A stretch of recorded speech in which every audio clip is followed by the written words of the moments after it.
Hello, everybody. I'm Steve Higdon with the Big Bourbon Club, and welcome on behalf of all the women and men of the Big Bourbon Club. Welcome to our first edition of Whiskey, Beauty, and the Beast. And I'll let you decide who's who with that one. I'm excited to have an old friend of mine, Peggy Stevens, with me tonight, and I'm going to give a quick introduction of Peggy. But Peggy's been in the business for a long time, and she's a real leader in the business. She's been a trailblazer and a global innovator in whiskey for her entire career, which spans 25, 30 years, however long it's been. Peggy's actually been highly recognized. She's an inductee into the Kentucky Bourbon Hall of Fame. She's an inductee into the Whiskey Advocate Hall of Fame. And I think her greatest accomplishment, aside from being Ernie's wife, is that she is the recognized 20 plus years ago is the first female master bourbon taster in the world. And if you think about the world, that means the universe. That means the Galactica. She's the first 20 years ago. She is a trailblazer, and what a privilege it is for me. And the coolest thing about it is I've known Peggy for a long time. Well, now, I thought the biggest accomplishment of my life was sitting right here with you on this show talking about your club. I thought this was it. Here. I love it. The biggest thing I could do. Well, we'll find out tomorrow when your email inbox is full with potential 2,000 new members, right? Exactly. We were so excited to have you here, and I'm going to tell some cool stories about Peggy here in a minute, but let me walk through the agenda for tonight. We're going to have a fun time. It's going to be very interactive. Peggy's going to share a lot about her club. I'm going to tell you about the Big Bourbon Club, why we started it, what the mission is, what we're doing, talk about some of the cool charities that we're supporting. And this was Peggy's idea, by the way. So originally, when I got on TikTok, which a lot of people know me from TikTok, right? Uncle Steve. But when I got on TikTok, it kind of went crazy. And I didn't expect it. I didn't even know how to sign up for TikTok when I got on it in August. It went crazy. But what happened is I started getting a lot of questions back. And it turned out to be that I was the first bourbon reviewer on TikTok. Right. I had no idea. It was just total chance. It was dumb luck. It was timing, but something clicked with it. And as a result of that, I started to get a lot of different questions. I got thousands of questions.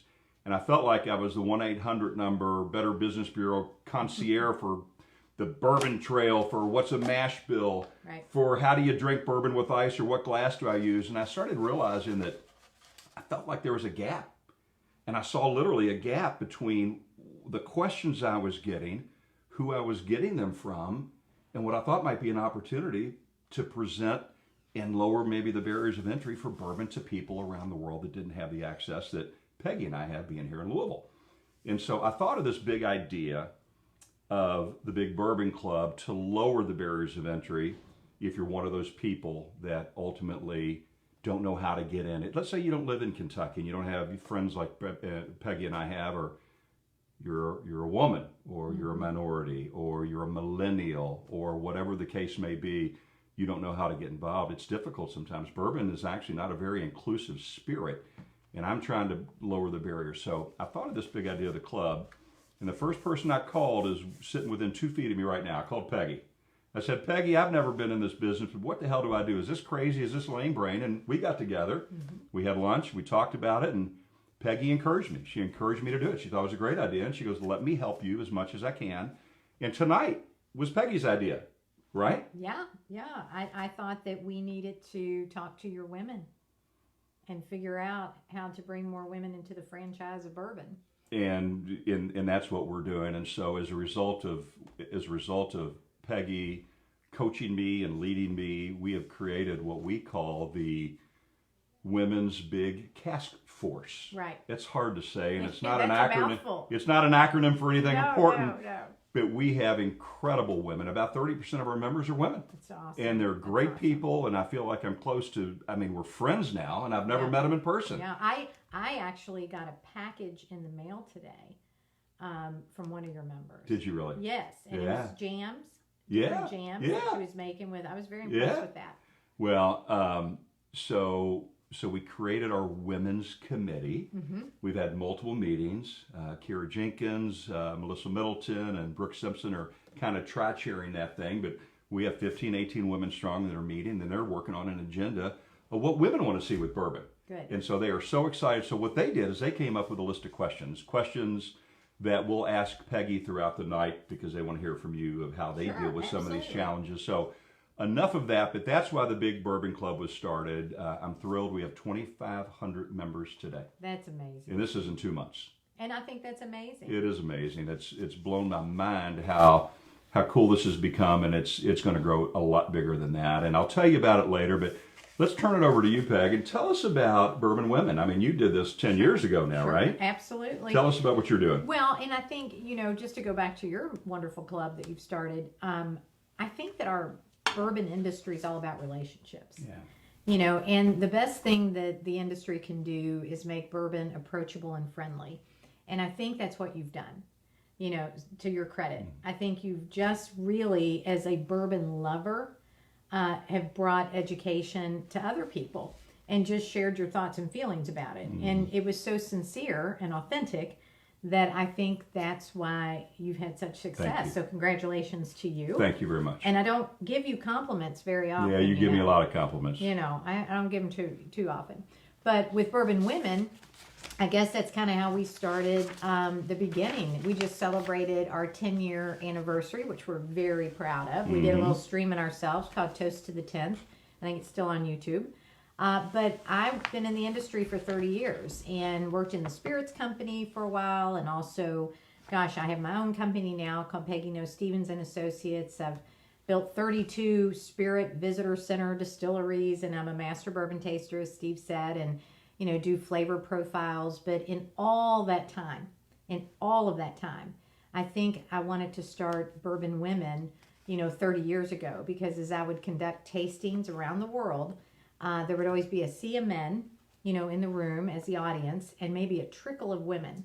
And the women afterwards would come up to me and ask questions, but not during, the tasting or presentation. And so I watched that for years, and I also watched the industry really not marketing to women.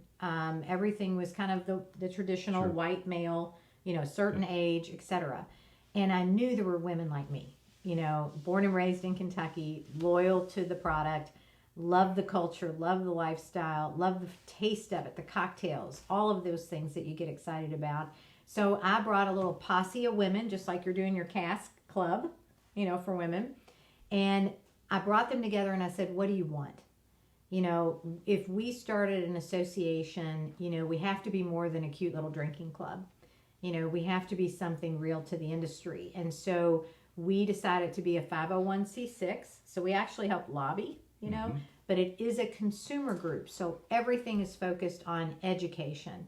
And we don't just have, Bourbon 101. We have Bourbon 101 women who want to learn, just getting in, entry level. And then we have very advanced women. Sure. And then there's trickles of women in the industry. So today, as it stands, I think we have literally 12 cities that we're formally in called our Bourbon Women branches.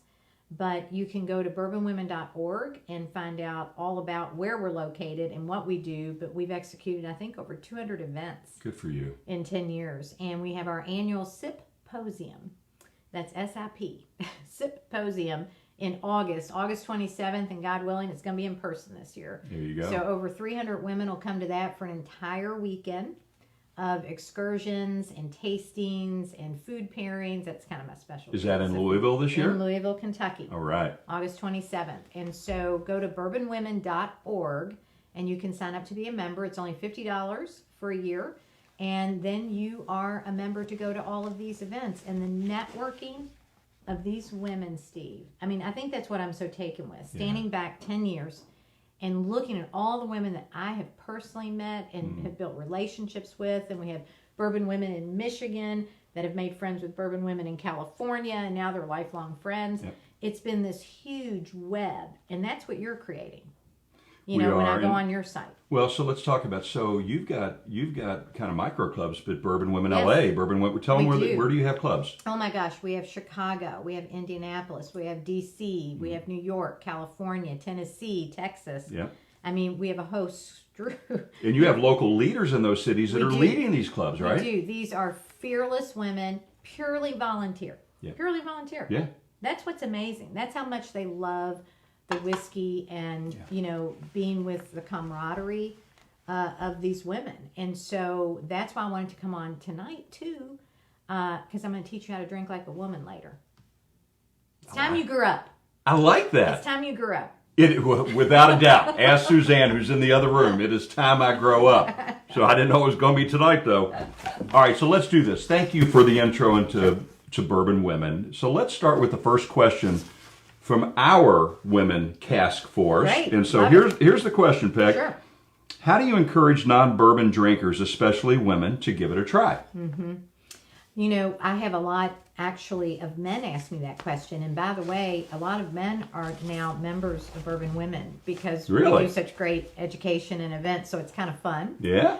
But I have men ask me all the time because they love women and men sometimes. That's okay. But at the same time, we always tell them to start with a cocktail. Start with a cocktail. Easier to sip. Easier, more approachable, more friendly. I think the best cocktail to serve is like a highball. My mother used to drink them. You know, I remember her sipping on them, ginger ale and bourbon. And that's okay. See, the thing about the bourbon industry is we can't be snobs. Like, sure, I love my bourbon neat or on the rocks.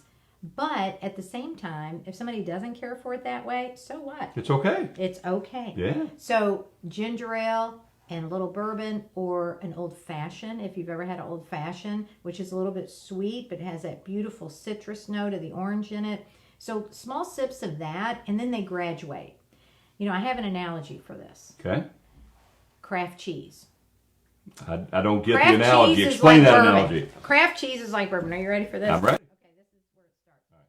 So when we were young, because we grew up together, we've known each other literally since grade school. Went to grade school. I was in her sister's class from kindergarten on. Yes, yes. And may I just add before I tell my craft cheese story, he was very mischievous and very funny at the same time. So And not much has changed. you were very mischievous. And I try to be funny. That's right.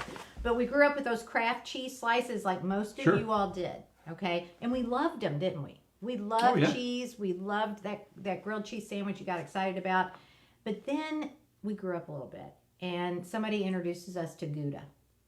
And we're like, man, this is cheese? In Hikes Point, you got Gouda cheese? Yeah, we got Gouda cheese. Well, we didn't get it on my side. Well, we were on the high side. We were on the poor side, two streets over.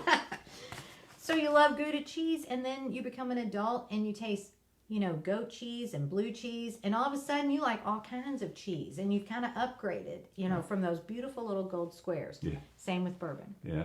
You know, you might start, you know, not drinking the best stuff, or you might start by having a cocktail, but the more you taste, the more you experience, the more you graduate your palate, the more you like it. Yeah. And so then you're all of a sudden drinking a single barrel. Yeah, it starts. I love it. It's not only a great analogy, it's very true with me. So it makes a lot of sense. So let me ask you a question that the Cask Force didn't come up with. This is my question. Is it true, but I've heard it's true that women not only have, and I don't know scientifically why or how, but I did hear that women have more taste buds than men. I've always knew they were better taste buds. Right. But also, you can nose a bourbon and women are better at getting notes than men. Is that true? It's true. Yeah. It is biologically a fact that our olfactory bulbs are different than men. Mm-hmm. And part of that is our nurture nature, you know, of having children and, you know, smelling, you know, having a heightened sense of smell, heightened sense of hearing, you know, all of those things. So it is true. And I found, actually, when I do whiskey competitions and I'm a judge, you know, the women can get more technical and define more of the flavors by the nose than men can. So when I come in after cutting the grass on a hot summer day and Suzanne says you smell like a goat, but I don't smell myself. You don't smell it. Is that part of the example? That is part of the example. All right, I think I get it now. That is part of the. I wasn't going to say anything to you. Yeah, I hear you. On this I hear side, you. but No, but I've always heard that, and I've always known that Yeah. women are better at this. But there's the reason why. that's right. So let me do this. Let me transition. Let me tell you a little bit about the Big Bourbon Club, if that's okay. Please do. Yeah, so the Big Bourbon Club, you heard we have a lot of members. It's brand new. We're just taking off. You know what the mission is. It's to truly, truly create an easier access if you're a young person or if you're a woman or if you're a minority or if you don't live in Kentucky or if you have a low income or whatever your background is. It does not matter. We want more bourbon lovers, and we want to make it more inclusive by giving you what you want. Education. We want to give you, to me, the most exciting thing about bourbon is the history, the stories. What happened in 1860 or 70, or the stories of Kentucky, the stories of, Elijah Craig. I think it's fascinating because I love history, but we're going to give all that to you in the Big Bourbon Club. But what we're going to do is we're going to do it in a way that no one else has done it. We're a virtual club, right? Right. So we have 2,500 members, and we probably have 100 members in Louisville, but we have members in Wyoming. We have members in Canada. We've got them in Mexico. We're in North America. We're all over North America. As for I know, we may have some somewhere else, but we've covered the country, and that's what we want. And virtual, to me, the way we're presenting that is we have an app. And if you go to bigbourbon.club, by the way, big stands for bourbon is good. Right. And when I really wanted to start this, my whole theme was bourbon is fun. But Biff didn't ring. Neither did Boff. Boff didn't work Biff either. and Boff just Boff didn't work. Biff, it Buff. Didn't do it. Yeah. But so we came up with big, but bourbon is fun. And if it's not fun for you, then we're not doing it right. We've got to give you access because it's fun. And you will have fun with it if you learn more about it and you have access to the things that we have access to. So that's what we're going to deliver. But we're delivering it in a virtual environment through the app. Right. This app Which is has great. probably, we've got so many people around the country. Chris Randall down in Fort Worth is leading our big club I've been committee. reading all his stuff. It's unbelievable. These people are more passionate. Well, they're not more passionate than me, but they're equally passionate Yeah. than me. That's the fun of it when you find. That's how we Well, feel about bourbon. I've told the ladies, I've told Chris and AJ and the guys and Zoo, these are friends for life for me now, but they give me energy. Yeah. They give me absolutely. energy. Absolutely. And it wants me to do more, and we've got some cool plans coming up you'll love. But the club is virtual in a couple of ways. One is the app, and it's a social media app, and what's bizarre about it to me, because I'm not a big social media guy, but in 2 months of seeing hundreds of posts a day, there's not been one negative sentiment expressed in any way, shape, or form. That's great. It's like family. And it really, truly is. It's very genuine, it's authentic, and it's really good. And so we're going to keep doing it through the bigbourbon.club. Sign up, and when you sign up for the club, we have 3 levels of membership. We have a free membership, Yep. which we'd love for you to be a free member. It doesn't matter. If you sign up for free or any of the levels, you have an opportunity to download the app in the sign-up process. So read carefully. Don't be like me and buzz through it. Read it, download the app during the sign-up process. Make sure your picture is in there. It's hard to build a relationship with someone if you won't see your picture. Yeah. We want to know what you look like. We're not going to judge you, but we want to know who you are, and we want to know your city and state. You have to put your location in because we're starting regional clubs. Big Bourbon Dallas, Big Bourbon Nashville. I'm telling you, that's how Bourbon Women started. Well- and we just had so many women from a particular area say, I want to be part of this, but we want to do it in our backyard. Well, and I'll tell you what's happened with us. We've got 30 or so members in the Dallas Metroplex that are members, maybe more than that. Right. And we've just done our first barrel pick. Oh, great. And we have so much Was interest. it Peerless barrel pick or limestone? Peerless was the first pick where we pick to barrel. Right. But it won't be released till April. Oh, okay. I knew they were on the Limestone, radar. Yellowstone That's is right. actually will be the first release pick on Tuesday. Gotcha. Yeah, so but we took so for part of Peerless, there's so much interest in Dallas. We had RNDC split the shipment, and we're sending cases of this stuff down to Dallas. Oh, good. This thing's really taken off. Good. The second piece of being virtual, aside from the app, is that let me just tell you about the other levels of membership. The big membership is $125 a year. So think of a really expensive bottle of bourbon. That's all that is. If you're not living in Louisville, if you don't have access to come often, you don't want to join that one because what that gives you is you get to come to all of our live events.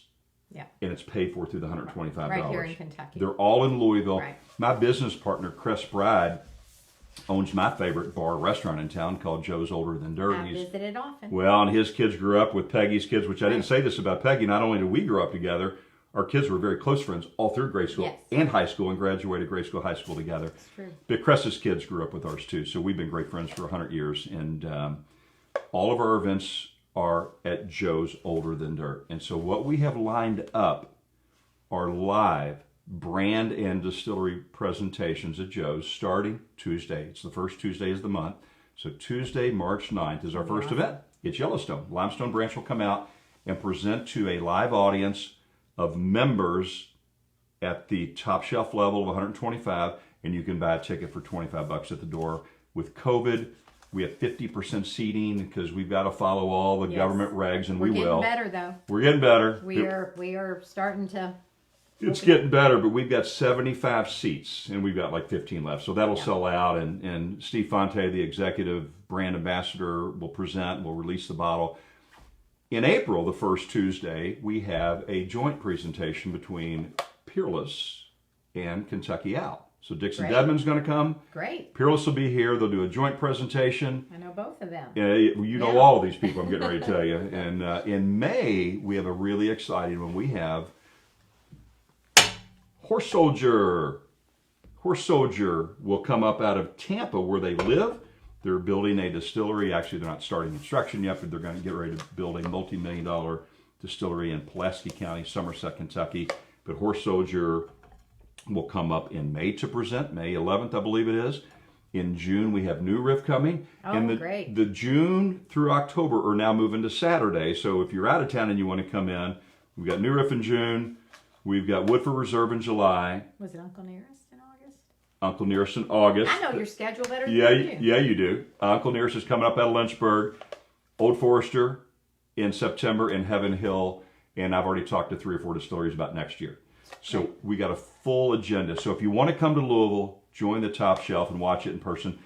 But if you don't live in Louisville and you can't come, we've got what we call the small batch level, which is $75. Yeah. And we're going to professionally live stream with the top production company in Louisville, Kentucky, who is right there producing for us right now, Kyle Urban, Waving to Silent him now. Wolf Productions.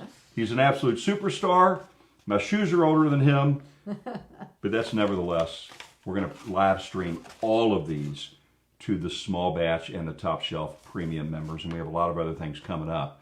We have a special promotion for the Bourbon Women We do. members to join us. We'll share that a little bit later. But that's what the club is. It's a virtual bourbon club. We're going to grow as big as we can get it. We want to change the world of bourbon for you, however you want it. We want to give it to you, and that's what we're doing. Love it. So how's that? I think you did a great job. Did I miss anything important? No, you actually sounded like you knew what you were talking about. Well, I'm winging it. I studied this hard this morning. So here's what we're going to do. We're going to ask Peggy the second question from the ladies' task force, All right, I'm which is ready. easier to say than big women big. Never mind. You know what I'm saying. Okay. It's the women's big task force. I was just joking. I know what the hell it is. Okay. So Peggy, Yes. do you find that people challenge your knowledge because you're a female? And if so, how do you handle it? Oh gosh, less now than You've got street cred now. I got street cred.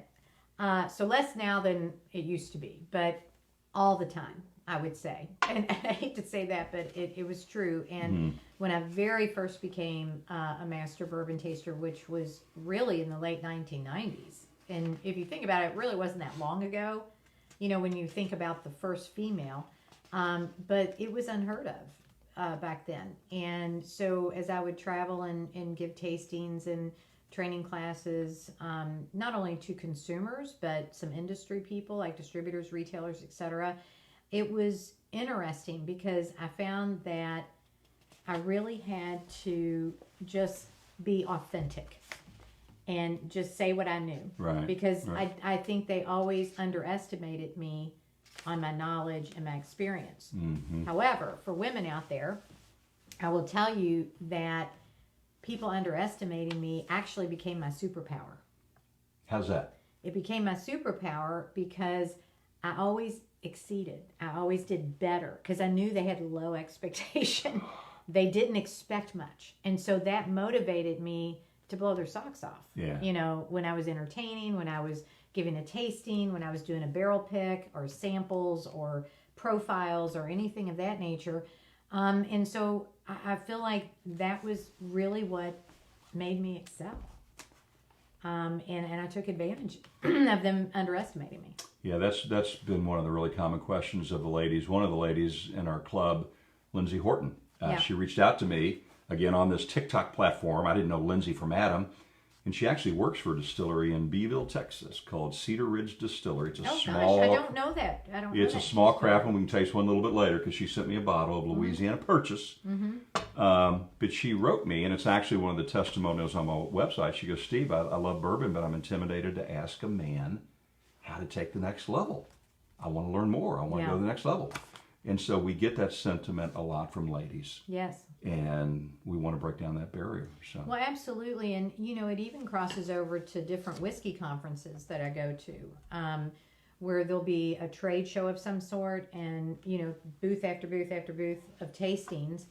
And, you know, if women come up to that particular table and there's men that come to the table, sometimes the women are kind of ignored. And so, you know, that's where our industry has to change, because the simple fact that females are the other half of the population.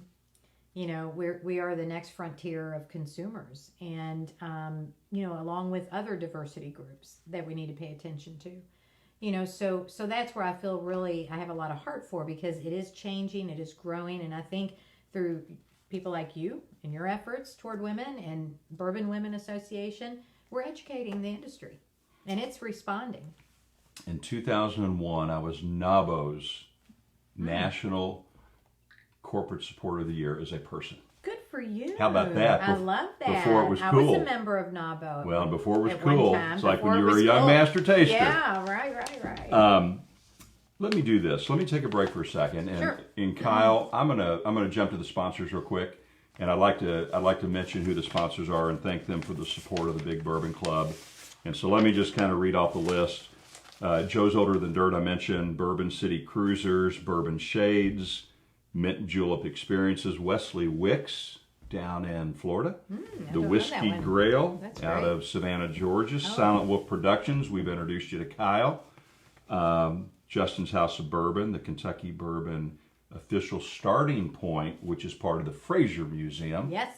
which I'm a founding board member of, Oh. great friends, Tag Your Swag and Liquor titles. Barn. So those are the corporate sponsors so far for the Big Bourbon Club, and we appreciate all your support. And I'd also like to mention Twisted Pink. TwistedPink.org is a Louisville-based 501c3 based on Caroline Johnson, who lives about a block over, right over there, whose kids grew up with your kids and my kids. And she is a breast cancer survivor, and they've been friends of ours for 20 years probably. But she started TwistedPink.org when she got through the battle of fighting her breast cancer battle, and so we donated a Pappy, it's Rip Van Winkle 10-year-old bottle actually, and it's a raffle now. So if you go to TwistedPink.org, you can purchase a raffle ticket to support breast cancer research. And what we're doing, we started back in early February, and it goes all the way to June 1. For every top shelf new membership we get for $125, we're donating $25 back to Twisted Pink. Great. So we've already had 15 members join in the last couple of weeks, and anybody that joins from this point on through June 1 will be writing a check on behalf of Big Bourbon Club to breast cancer research through Twisted Pink. So we're excited about that. I love that. And, you know, philanthropy is what we should be focusing on. Yeah, and I know that's a big mission of Bourbon Women when we have our annual conference. You know, some of the proceeds go to a hand-selected female philanthropic endeavor, and that's exactly what you're doing, and we appreciate that. Yeah, it's good. It's the right thing to do, and that's what we're doing. So when you support Big Bourbon Club, you're supporting education for people who don't have access like we do, right? And you're supporting breast cancer research to a degree, and we appreciate that. So let me do this. We're getting ready to have the fun part here in 1 second, but I do want to do one more question from the ladies. Big Task Force. These are good questions. I find myself intimidated when it comes to conversations about whiskey. When I mention that whiskey is my drink of choice, it oftentimes turns into a grilling session to see how much I do know. Do you have any advice for me and others in my position? I would love to know the questions that she's being asked. And I'm assuming it's by men. Yeah, it's questions. definitely, yeah.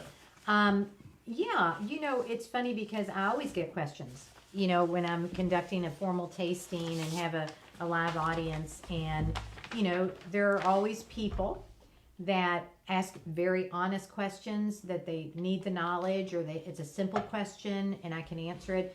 Then sometimes you have that other extreme that try to kind of trip me up a little bit, and come in as like the key connoisseur and that knows more, than an expert might. And I think that's fine. So my wonderful answer is when someone asks me a question that I don't really want to delve into, I'll say, you know what, that's a very interesting point of view. And I'm so glad you brought that up. How about I pour us a little bourbon and let's enjoy this first, and then we'll get back to You are too damn tactful. I am tactful. That's why you're successful. I know, and that's why you're Uncle Steve. I don't think I'm because tactful. you would. That's what I mean. I'm too direct. Yeah, I'm uncle. I'm your uncle. I'm just going to tell you how I feel. Exactly. It's so I'll say I think that's very interesting. Yeah, it's good. And because there's no reason, honestly, to get in a spitting contest over bourbon. I mean, I have seen people literally go at it trying to prove each other wrong, and it's like, have another drink, guys. Yeah, it's... Have another drink. I think one of the reasons that I resonated very quickly, not only because of the wonderful white beard. By the way, it's a dark beard, and I've dyed white to make me look more mature. I thought you were. Yeah, how am I doing? Good. But I've always believed, it's just common sense to me, that who cares how you drink your bourbon? If you want to put Sprite in your pappy, that's your choice. 100%. It's crazy, but it's your choice, and Right, it's okay. Right. And if you like it neat, drink it neat. And Right. if you like this, but you don't like what I like, that's okay. But I'm just telling you what I think, and hopefully it gives you some ideas and thoughts to expand what you're doing and how That's you're right. drinking it. Absolutely. And it's not a guide, it's just a thought. That's right. Yeah, so I think we're kindred spirits there. So sure. Let's get to the... Cal, what time do we have? 8:01. All right, we're doing perfect. So let's get to the fun. So Peggy and I were hanging out one day, not drinking bourbon, but drinking iced tea, and she said, I want to teach you how to drink bourbon like a girl. And I prefaced this, these are her words, not mine. They were. And They so were. she said, I want you to get me a cask strength bourbon. And I called Scott Neal at Horse Soldier. Scott's the COO, soon to be the CEO. He was literally one of the 12 horse soldiers. I know. I'd love to meet him. Well, you will. You will in May. If you join the Big Bourbon Club, you will in May. No, I'm just joking. You're a lifetime What member. happened to my free membership? You got a free From Uncle membership. Steve. You're on full scholarship, baby. Don't worry about that. Scott sent me this expression, but their story at Horse Soldier is unbelievable. I'm not going to tell the full story now, but I'm going to tell you one thing we're going to do. And I approached Scott before anybody else, and he's pumped about it.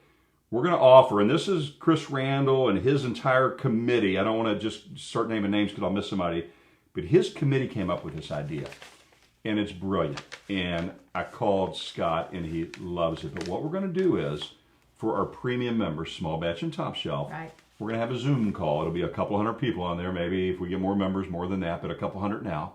And we're going to do a Zoom call with Scott. So he'll be down in Tampa at home. Oh, great. I'll be up here. I'll be interviewing him like... I'll have to join in. I'll be Yeah. interviewing him like I'm interviewing you. And he's going to tell us a story of going in 2 weeks after 9/11. That's amazing. An incredible American hero. Yeah, And what they did in 2 months to get rid of the Taliban and Osama bin Laden. And it's unbelievable. These people are not only heroes, they're great, great human beings. Yeah. And I cannot wait to meet him in person. I feel like we're friends now. But anyway. And do I understand correctly that the medal on here is truly from the World Trade? That's what I understand. In fact, what Scott told me is that they've already purchased a plot of land down in Somerset, as we mentioned earlier, and they have copper that was mined out of the World Trade Center wreckage that they've given to Vendome Copper here in Louisville. My wife, Suzanne's great-great-grandfather started Vendome Copper, Elmore Sherman. The Shermans. But the Shermans are building their copper stills with, not 100%, but with copper from the World Trade Center That's wreckage. amazing. It's incredible. Great story. And great whiskey. I was going to say, it's I not know. as good as the story, but it's incredible whiskey, but the story's even. But are you gonna actually let me drink now? We're going to drink now? Yeah. Why don't you teach me how to drink like a girl? I was gonna say I've been holding out and holding out. You've been so patient. I have been patient. Yeah. I have. You're like Aunt usually Peggy. Aunt Peggy and Uncle Steve. I guess I'm Aunt Peg. I don't know. No, Aunt Peg. It has to be Aunt Peg. Can't be Peggy. You know what? All right, Aunt Peg. Let's drink some bourbon. Let's do. How you want to do this? I'm going to shut up. Okay. Well, first of all, that was the rule for you to be quiet. So you pass, right? I'm biting my tongue. I'm biting my tongue. No, but I love that you picked barrel strength. There's a reason why I had him pick barrel strength. It's because this is about teaching you to drink like a girl. And what we have found at Bourbon Women is we have had study after study, blind tastings over the last 10 years. We even did a he said, she said event, which we'll have to talk about, doing one with your club. Okay. And all blind tasting. And hands down, women pick higher proof, spicier, and more robust bourbons on a blind tasting. Girls do. Yes. I love it. Yes. I love it. And what is interesting about that is because it debunked a myth in the industry that lighter, fruitier, yeah, creamier, that you had to pinkify a whiskey. I've never heard of that word, but I get it. Well, yeah, it's a new vocabulary that you're teaching. But anyway, everybody thought that you had to pinkify a bourbon in order for it to appeal to women. So that was a really important mission, actually, because it changed the way that people started marketing to women. And so that's the first thing, is we selected this barrel strength. So I appreciate that. The next thing, of course... You told me I had to do it. I did. I didn't know it was optional. You said, get a barrel strength. Don't let me down. Sometimes I have to get bossy with him. But the next thing is have proper glassware. And so I would never poo-poo your rock glass, because look at that big bourbon clubs right on the top of it. And that's great. But I had to bring my Bourbon Women official glassware. This is a Glencairn glass. Yep. And I don't want to waste the product. So I'm going to kind of pour it in here. You can do anything you want. Okay. This is your show. All right. So you pour yourself a wee bit of Why don't whiskey you pour there. it for me? So okay, great. You want to do that? I sure will. I'm going to see how a girl pours a bourbon.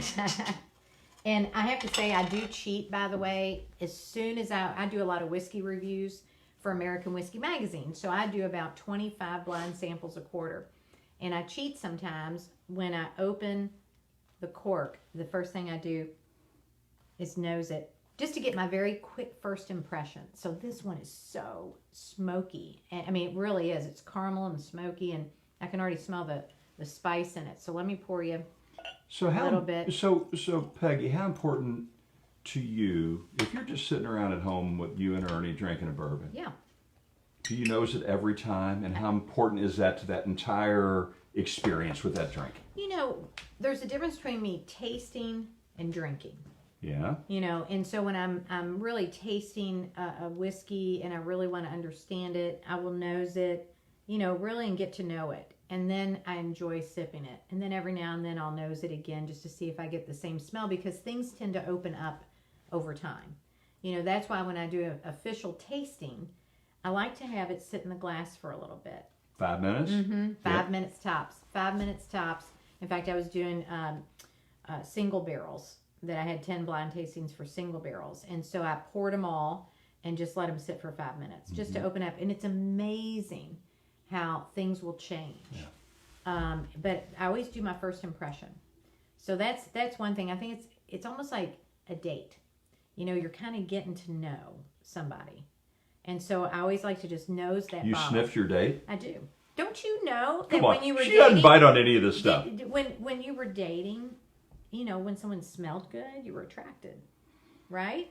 Giorgio from the 80s, right? Giorgio. Isn't that what all you girls were? Ada Beads? I thought you were an Old Spice guy. I didn't wear Giorgio. The girls wore Giorgio. No, I could just... You all had Ada Beads, turtlenecks, and Giorgio. You wore Old Spice like my dad. Oh, hell, I still wear Old Spice. Right. I still wear Brut. Are you kidding? Oh, God. I can see that right now. No, I don't wear Old Spice. All right, pick up your glass. Now, this is a Glencairn glass. And this Glencairn, by the way, I love them because they have almost like a chimney. And it traps the aroma on there. And that's why these are so great when you're doing a little tasting. But I also have to say, when you're nosing, and this is something to learn as you're tasting and nosing, yes, women have better olfactory senses, but we're not like those wine folks, that dig that nose in the glass and pull it all up because of the alcohol proof. So we just kind of pull it in. I see more men doing that. They just dig right in there, and they're killing their olfactory senses. So we like to just nose it. Now, Just on the side. isn't it true that you open your mouth when you nose? Absolutely. I open my mouth just a little bit and just nose it a tad. Does it smell then- better, Peggy, if I wore an ascot when I was doing this? Would it change the... It only depends if your ascot was worn like a mask. I'm just saying, because COVID, I worn mean... like a mask. You pull you pull... Yeah. Yeah, I'm not right. going to... I'm just going to nose it right. Yeah, well, you just nose it regular like. I like to... Okay. Now, dip your finger. I'm just saying, dip your finger in the glass just for Okay. a second. And Peggy, by the way, I nose it when I open the bottle, too. Do you do that? I really do yeah, do that. it's a habit. I always do. But put a little. So I what just am I want to doing? teach you something. Put a little drop there, and you don't do this at a bar, okay? But I just wanted to show you something fun. Okay. Now nose it. You smell bready grains. Yeah. That is the yeast and the grains speaking to you. Really? So it Yeah. comes out when you rub it in your hand? Absolutely. That friction, and that just shows you You how really can. powerful. Yeah. How yeast is important, and yeast is always overlooked. It's always the barrel that's the star of the show, which I do not disagree with. But yeast adds the body to it, in my opinion. Really? And it adds a lot to it. So I try to appreciate all aspects, of the product. So can I tell you a story about yeast? Yeah, please. So, and I may not get this exactly Okay, right, but yeah. the yeast that Limestone Branch uses in Yellowstone is a direct line descendant of the yeast that was used in the 1800s. Oh, really? They've actually had the live yeast, and it's a long story, but they found a jug and they were able to get some out, and it was alive, and it's a direct descendant to the beginning of limestone. I believe it 100%. I think Jim Beam, Old Forester, Maker's Mark all they have all- their original yeast. Do they really? Absolutely. That They're is so cool. proprietary. That's what's so cool about our industry is the Yeah. proprietary yeast that's handed down from generation to generation. So Very cool. Okay. So that's how you nose it, and then to taste it. Yeah. Okay. I usually will take a sip, and then if the alcohol, it's not too much for me. If it's too much for you, and it gets a little hot, you can always blow out a little bit, Okay. just like this, and I'll demonstrate.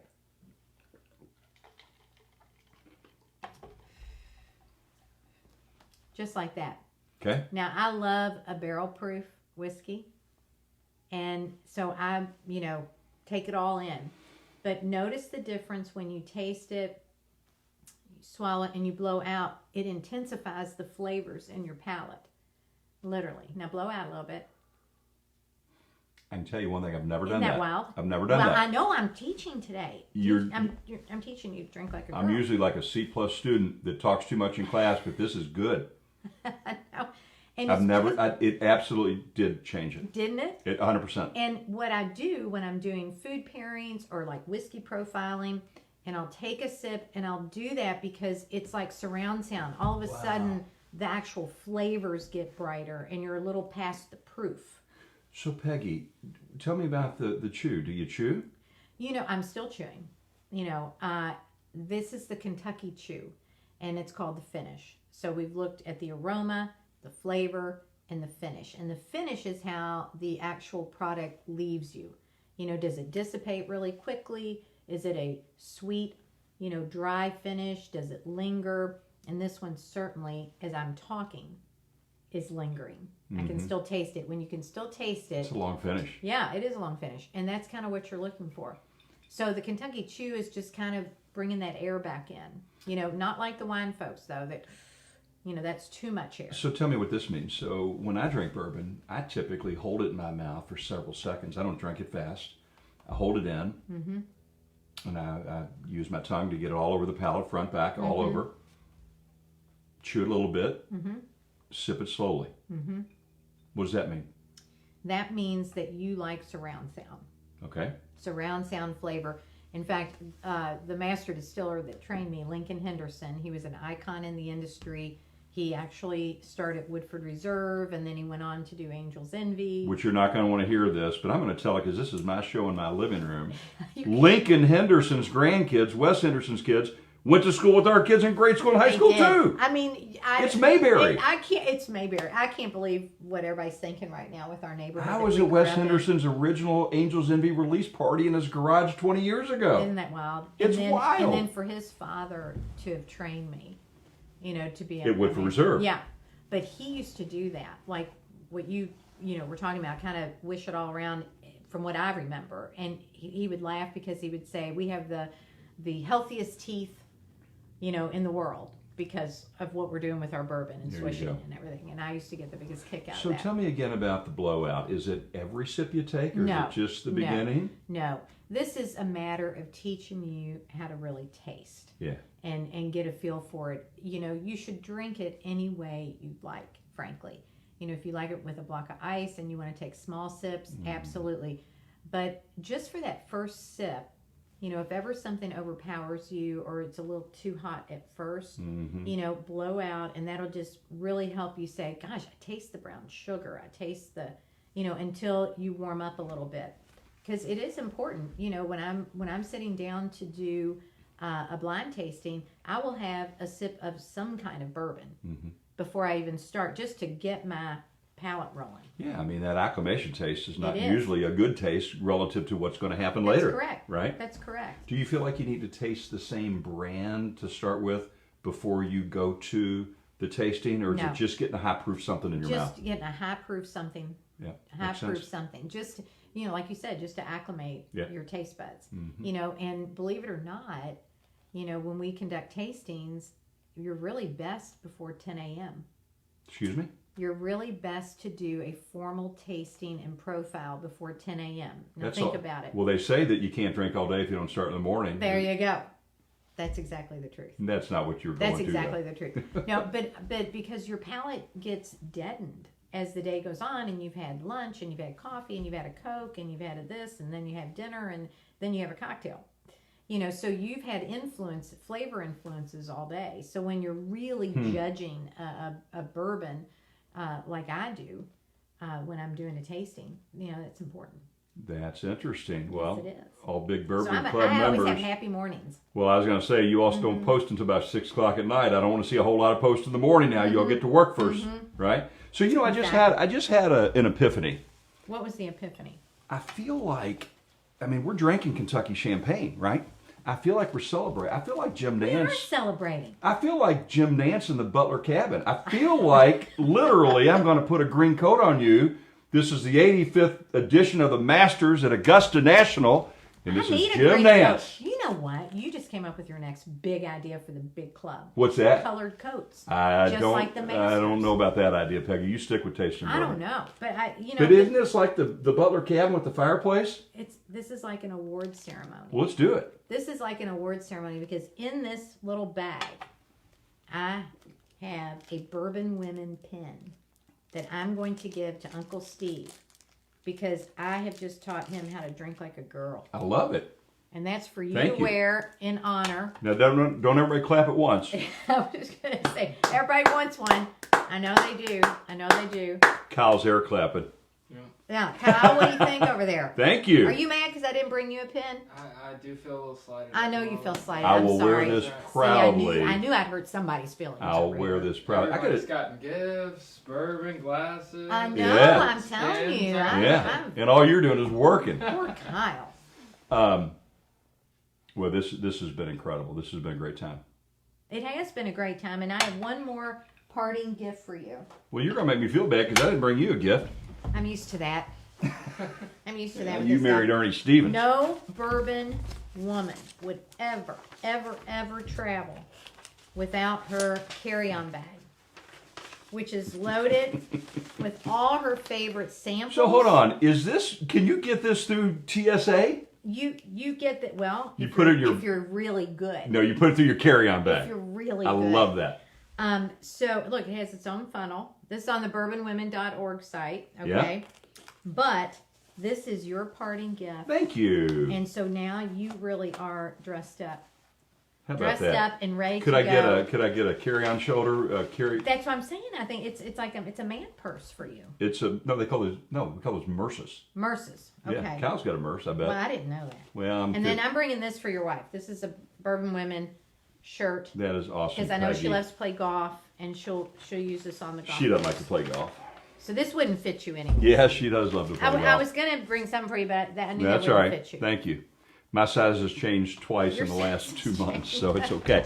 So, can I ask you a couple more questions I want from you the to. Now that I've taught you how to drink, we can keep going now. By the way, just an editorial. I can do anything I want because this is my show. This is great, great, great bourbon, and I just want to tell you, I get molasses. For sure. I get molasses and brown sugar, little hint of vanilla, and it's freaking incredible. You It know is what that else I good. get, because I think they have a high rye content? I get beautiful baking spices. Do you? Yes. So what spices do you? Can you pull out? Like baking spices like clove and nutmeg Do you? and a little cinnamon. Absolutely. I get the cinnamon, but I get molasses cinnamon. It's delicious.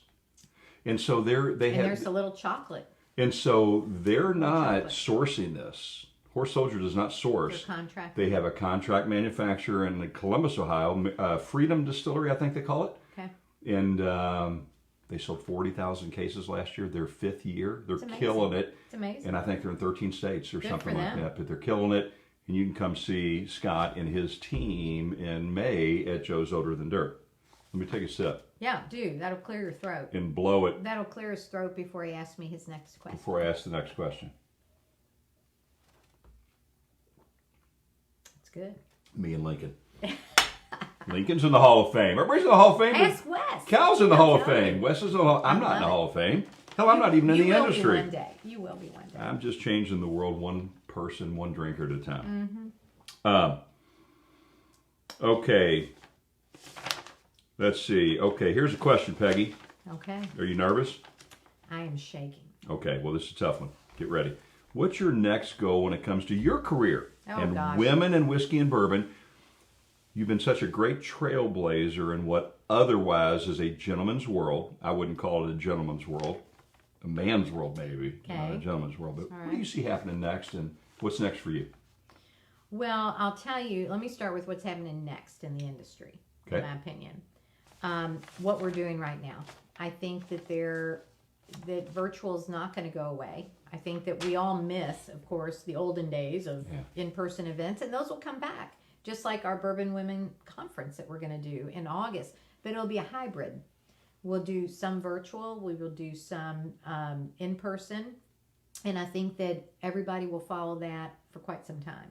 The other thing that I think will happen are a lot of the craft distilleries that I have literally watched. I remember when the craft movement, as I call it, was just starting.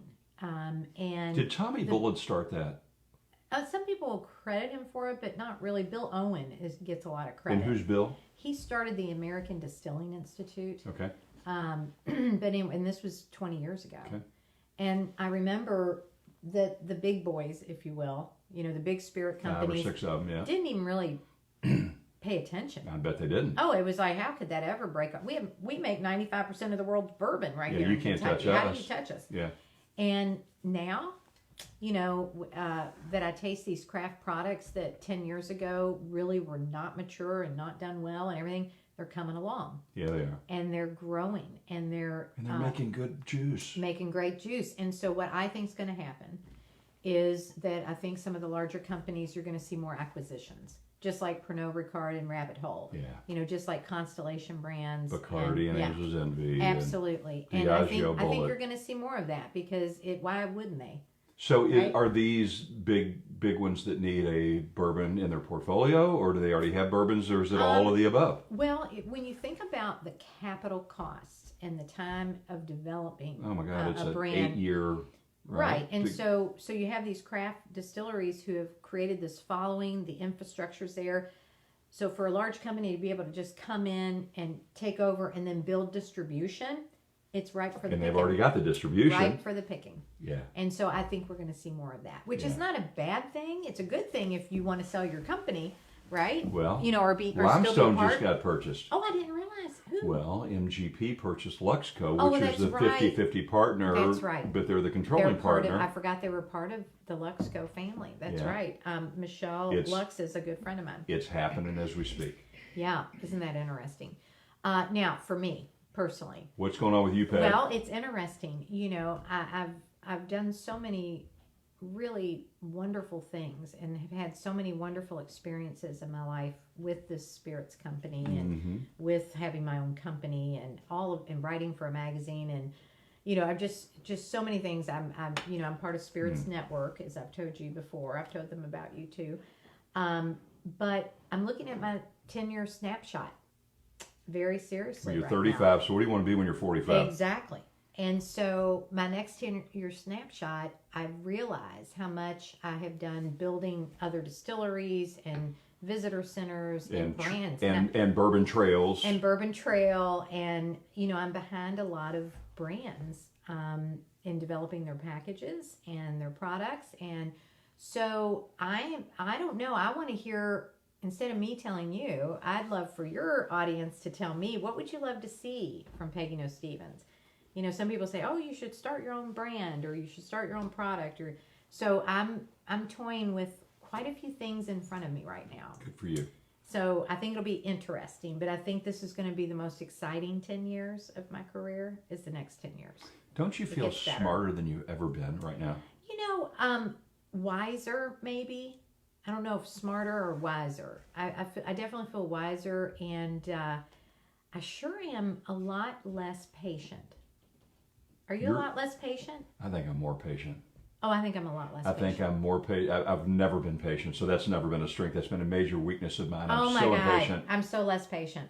Because I've realized, I've got things to do. I've got people to see. Well, you know what they say, don't you? What? Women are from Venus and men are from Mars. I've heard that. Or something like that. I've heard that rumor before. No, I feel at 58, and Peggy, you're a little bit younger than me, but I feel... I'm a lot younger. Make it clear. Could you type that on the monitor? Hey, and the we're not screen? talking dog I'm years. a light... We're not talking dog years now. I knew her in the hallway at St. Martha's when I was in 8th grade. She was more than 5th grade because we were in the same wing. And I think she was looking at me funny a couple of times too. Yeah, I don't know. Yeah, I was crushing on Uncle Steve. Yeah, I don't think so. But not with my hair parted in the middle. I used to I had hair like yours back then. You had some hair, boo. Oh, hell yeah, I did. We all did back then. No, I feel, for me, I feel like I have, I've been around the block a couple of times. I feel smarter than ever, and I'm more patient than I've ever been, which is not saying I'm patient, but I've never been a patient person, which has been a strength and a weakness, depending upon how you look at it. But that's great. That's awesome. Well, all I know is that life is not a dress rehearsal. No, it's not. You get one shot, right? Get one shot. And so that's why, of all the things that I've done, and I'm very proud of things like Bourbon Women, the Kentucky Bourbon Trail, the different distilleries that I've been part of and have built. But, there's more to do. There's a lot more to do. More to do. So someone told me recently that old Colonel Sanders didn't start KFC until he was 68 years old. Yeah. Julia Child didn't write her first cookbook till she was 55. So, we got a lifetime, right? Come on. Yeah, this has been fun. So, lots of time. Let me ask you a question from me, So, I think the secondary market is really bad in a lot of ways, but I think it's been really good in some ways too. I'm going to share with you what I think and I want your opinion. Dude, go ahead. I don't like the secondary. It wasn't a year and a half ago that I could go into any liquor store and pick up a Weller anything, or a Blanton's, or a Colonel Taylor, or whatever, these really good mid-price juices are that we like. But today you can't find them unless you go secondary, unless you pay a premium, right? No. So, but what I've seen happen though, and of course I've never been in this industry ever. I've been close to a lot of important people in the industry just because I live in Louisville and my age and who I know. Right. But I've never been in it, so I don't know anything about it. But what I've seen is this proliferation of craft distilleries that have been able to get their product out because maybe these other products were so hard and impossible to get. People are trying new things. Yes. And I look at Corky Taylor at Peerless. Yeah, who I adore. And who doesn't adore. Right. By the way, Corky Taylor, if you know me, you know this story, but you may not know this story. Maybe I haven't told you. Corky Taylor in 1961 was 13 years old. And his father, who was George Patton's right-hand man in World War II. That's correct. That was my client. Remember, we helped them write their story. Oh, I know you. I'm talking to the audience of the tens of thousands of people. And No, go ahead. I think it's interesting. You told me I had to you're look going. at you like I was talking. No, that's all right. I'm just teasing. No, but so Corky's father was Patton's right-hand man. Corky's roommates, I think it was called Hargrave Military, whatever it was in Lebanon, Tennessee, where his dad went. His dad sent him to military school because he went to military school. He sent him to the same one. Do you know who Corky's roommates were? I do. They were quads. They had a quad. Four I do. kids in a room. Corky Taylor's roommates were Greg and Dwayne Allman of the Allman Brothers. And Corky tells the story, he's told me several times. He said they arrive at... But wasn't it Al Gore, too? Oh, you just hit Oh, the I'm punchline. sorry. It's okay. Sorry. Corky tells me, he says him and Greg and Dwayne, 13-year-old little boys, were at military school. And the next day, their fourth roommate shows up in a limousine. He goes, Steve, I didn't even know what a limousine was. He goes, this little kid comes out in a three-piece suit and his hair's... It was Al Gore. Al Gore and the Allman Brothers. I know. And Corky he is the perfect Southern gentleman. Oh my God, He I is adore a him. wonderful man. That man has 9 lives. He does, and he's had such a fascinating life. he's 9 really good lives too. Yes. But his juice is incredible. They've never sourced. They've made Right. it all themselves. Right. And anyway, it's cool to see a proliferation of local entrepreneurs and craft distillers. In Corky's case, who took a family brand from 100 years ago. Yes. In Rabbit Hole's case, is a complete total startup. Right. It's just so cool, and I think the secondary market has had a lot to do with the success of the craft distillers. And I've met so many of these people from out of town, Big Fork, Montana, and Albany, New York, and I was talking with Penelope Bourbon yesterday, which is Oh, good. incredible bourbon up in New Jersey, Yeah. and I think the secondary has had something to do with that. What do you think about that? Well, there's much to say about, secondary market and, what I see happening. And I think this may be part of this, but this is my sneaking suspicion. When you have the Pappies of the world, the Blantons of the world, all of a sudden going on allocation or hard to find or whatever, I think the consumer gets frustrated. And I think the consumer is really getting tired of not being able to get their hands on the product because it's become so exclusive, right? That they're departing that, and now they're trying some of the craft brands. Is it hurting the big brands where the products have become exclusive, or is it helping propel that supply demand that I gotta have it so I'll pay more for it? See, There's a little bit of both. I think there's a threshold. I think there's a threshold for what the consumer, is willing to be patient for. And would I turn down a bottle of Pappy if somebody gave it to me? Oh, of course not. Of course not. Or Taylor or anything like that. But at the But same would you time, pay a premium for them? no. I wouldn't either. Never have, won't do it. No, and that's why I always encourage bourbon drinkers, as much as I value all brands in our industry, big, small, or other, to try a lot of things. I have certain favorites for sure that are kind of my go-tos for a cocktail because they're just easy, it's available, I can grab it. But I encourage everybody to try so many new brands, just like Horse Soldier, that they may not have heard of because this is really good whiskey. It's delicious. And I think if you take it, if I look at the wine industry in the 80s, do you remember when there was a Glutta Cabernet? No. Well, there was a Glutta Cabernet, and that's where a brand called Two Buck Chuck came in. I remember You've heard that of one. that? Yeah. And it was just really kind of recycled Cabernet, if you will. And it turned the industry on the ear because before that, everybody thought you had to pay $80 for a decent And it was bottle successful, of wine. wasn't it? Yeah, but everybody thought you had to pay $80 for a decent bottle of wine. And I'm not saying that there aren't brands that aren't worth it. I'm not saying that at all. What I am just saying is sample, experiment, cast your net. Cast your net. Support your backyard with craft. The craft people need it right now. They do. And I'll tell you. 2020 was not kind. I'll tell you the proof of that for me personally is that I've drank bourbon probably in my 30s. I was drinking more Tanqueray tequila. I drink bourbon, but not a lot of it. Yeah. But I was drinking Tanqueray and beer and wine, and so probably. You were an equal opportunity drinker. Well, that's just Back what I then. liked at the time, right? I hadn't established. I drank bourbon, but I wasn't drinking bourbon neat and high proofs, and I didn't Right. appreciate it like I do now. Right. But I would say when I turned early 40s is when I started really appreciating it. But I drank Old Foe 86 for probably a decade. That's all I got. I didn't explore. I didn't try. I drank Old Foe. And you're an alumni of theirs. It's great I am. bourbon. It is. Great story, great bourbon. Yeah. And then I kind of graduated to Bullet. I went to Tommy's company, and I really like that. And probably for the last 10 years, I've been an explorer.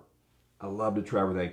And 2 years ago, I started trying ryes. I didn't like rye whiskey, and I just kind of refused, no, I'm not a bourbon guy. I love rye whiskey. I love ryes. And you know the first rye I had, and I fell in love with it? Tell Bullet, I'm assuming. No. No. What? Let me say it differently. The first rye that I fell in love with cost $18 a bottle. Rebel Yell. Oh, really? I'm not kidding. Oh, my Rebel goodness. Yell rye, Wow. and I still have it. I keep it. Okay. It is incredible. Great. It's $18 a bottle, and it's Now incredible. that's a Luxco product. It's a Luxco product, and I've since had multiple of their lines of their Rebel 100, the bourbons. It's a great product, That's and it's great. so inexpensive. It's easy to get anywhere, and I really like rye now. Uh-huh. I have to say, and that's the thing, you can explore, you can venture Absolutely. out. I like to have a glass of wine every now and then.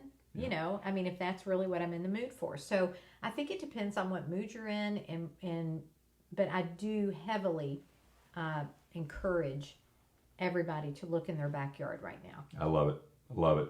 Help out these small craft Help distilleries. out these Great small craft juice. They need it. distilleries. Absolutely. And I tell you, with social media, it kind of is the great equalizer. Absolutely. They can touch all consumers. Yes.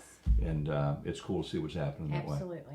Does Ernie drink bourbon? Oh my gosh, yes. By the way, if everybody's wondering who Ernie is, that's my husband. Well, that's her son too, but I'm talking about Ernie, the husband, who's a good friend of mine. That's right. Is he a great bourbon lover? Oh my gosh. I'm not surprised, but I didn't know that. Honestly, he was stirring one up before I left the house to come over here. He's an athlete. And I told him, I said, do you want to come? Because he knows Steve, of course. I said, do you want to come over and watch the show? And he was like, No. no. No. It's like she watched Suzanne's upstairs watching Exactly. Vikings or whatever the hell she's into right now on Netflix. Right. So why don't we They've call had it? enough of us. I Yeah, think. well, yeah. Suzanne and Ernie had enough of us. 33 years is. I'm 33 as well. Well, so listen, Peggy, we'll call it quits now. I All cannot thank you enough. This was your idea. Cheers to you, my friend. Cheers, and you gave us, the Big Bourbon Club, a great opportunity to have you here, and we appreciate it very much. Thank you for having me. And thanks for the big, not for the big, but for the bourbon women, for what you do for the industry. Absolutely. And thanks for the Big Bourbon Club members who are incredible. And it's growing, it's proliferating, and the world's our oyster. We got a lot ahead of us. More to come, brother. More to come. So we'll do this again tomorrow night, same time, same place. Cheers. Kyle, thank you. Kyle, thank you. Cheers. You're the greatest, and thanks for all I'll the bring sponsors. you a gift next time I come. I'm looking forward to it. You If got, I'm invited ever again. yeah, we're going to do it tomorrow night. Now, After this all is this. fantastic. So thanks for everybody for tuning in. Mm-hmm. And Peggy, thank you so much. Cheers, my friend. Cheers. Kampai.